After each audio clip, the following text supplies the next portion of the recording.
Model of reality. The brain is a model maker. Sense organs relay signals to parts of the brain: eyes, ears, nose, tongue, and the nerves. The brain then interprets this sense organ data to create a model of the world.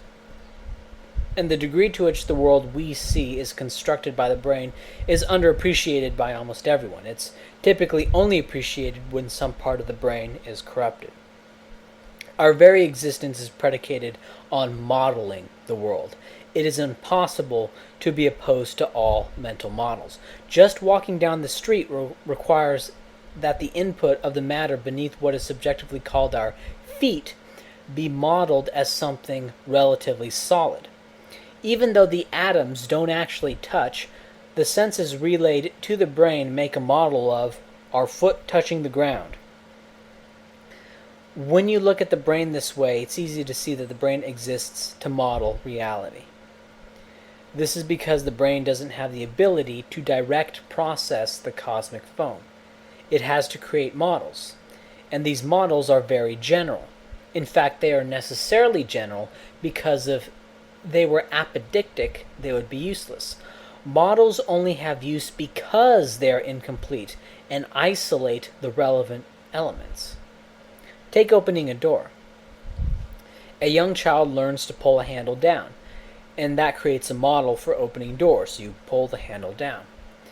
If that child went up to another door and it's a rounded knob, the child may try to pull the knob down vertically, and this will fail, but then the child will notice the knob moved one way when he tried to pull it down and may attempt to turn it that way.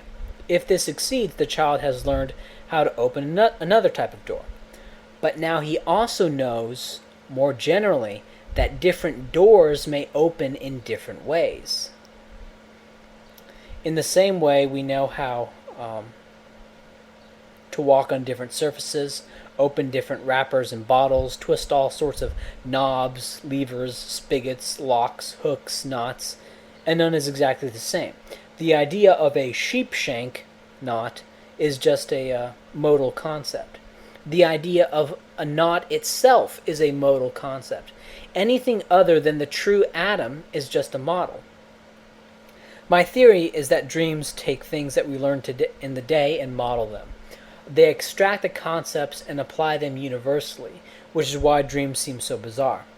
And it's also why you don't see the dreams as being bizarre as you would if you were awake, because you are just experiencing the essential components of the model. For example, a little child who is terrorized by his parents may have dreams about running and hiding from monsters. Psychiatrists used to theorize that having a monster in place of the parent keeps the child loving the parent in waking life. A monster is used instead of the parent in order for the child to be able to function in daily life, and this monster can be a person other than the parent.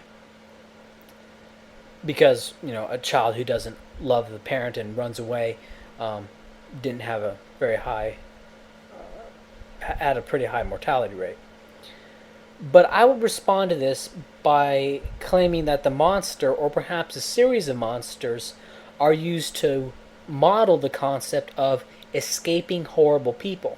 And this makes sense because there are children who will have dreams of their parents being zombies or monsterfied in some way. So we know it's not always censored. We know the parents are not always censored out of the image. And caricaturing the parents as monsters also serves to model the concept that my parents are horrible people. Perhaps censoring out the parent at an early age was an evolutionary advantage because children who ran away from their parents tended to die out, and so not explicitly using the parent in the nightmare could be a product of both evolutionary censorship and this generalizing process. Now, begin extreme conjecture. I'm doing some pretty extreme conjecture here. That is my explanation of dreams. It is the brain integrating concepts, blasting concepts through the neurons. And this may sound odd to you, but let's make a loose deduction here. 1. The brain creates general models, and this is why you can tie your shoelaces and open doors. 2. Dreams occur in the brain. 3. Dreams tend to relate to events during the day, if just the emotion. The brain is doing all this while awake, and I assume it does this and at a faster clip while sleeping.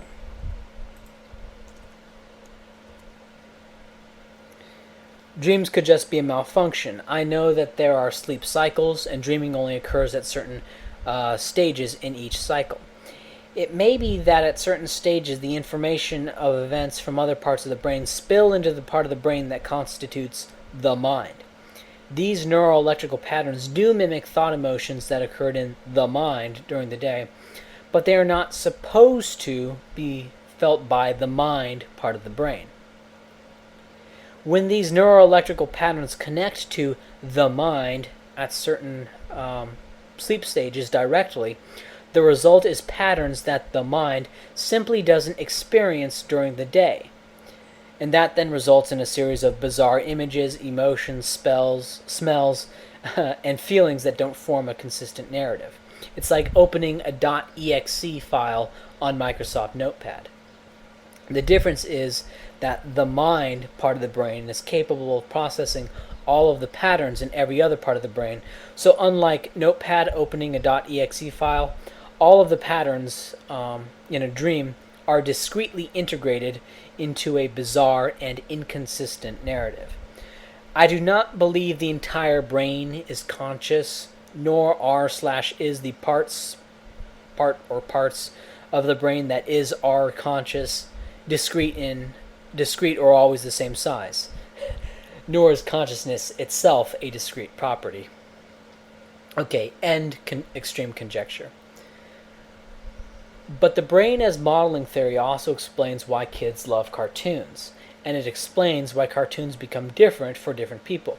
Cartoons model reality.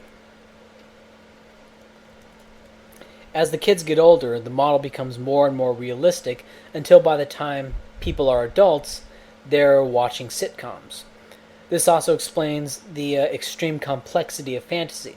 Some nerds become obsessed with Star Wars as a young kid, but as they get older, they demand more.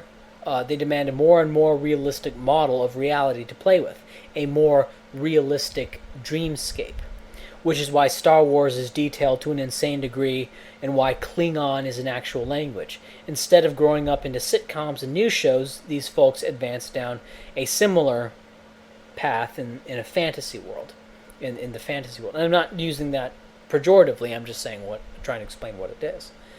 Lastly, the modeling theory also explains why cartoon porn is so hot. Cartoon porn captures the elements of the human body key to sexual arousal. It shows the body, but none of the zits or blemishes. And, for example, in anime porn, the face has really big eyes, which intensify the facial expressions, and the body is just a few lines to show the body parts. If properly appreciated, anime porn can relay all of the patterns necessary for sexual arousal in a perfectly constructed manner, as opposed to the natural variation and clutter of a real human. However, because anime porn is constructed in a top-down manner, it cannot capture all of the charming tics that makes a human, but it can come close, especially in a static image.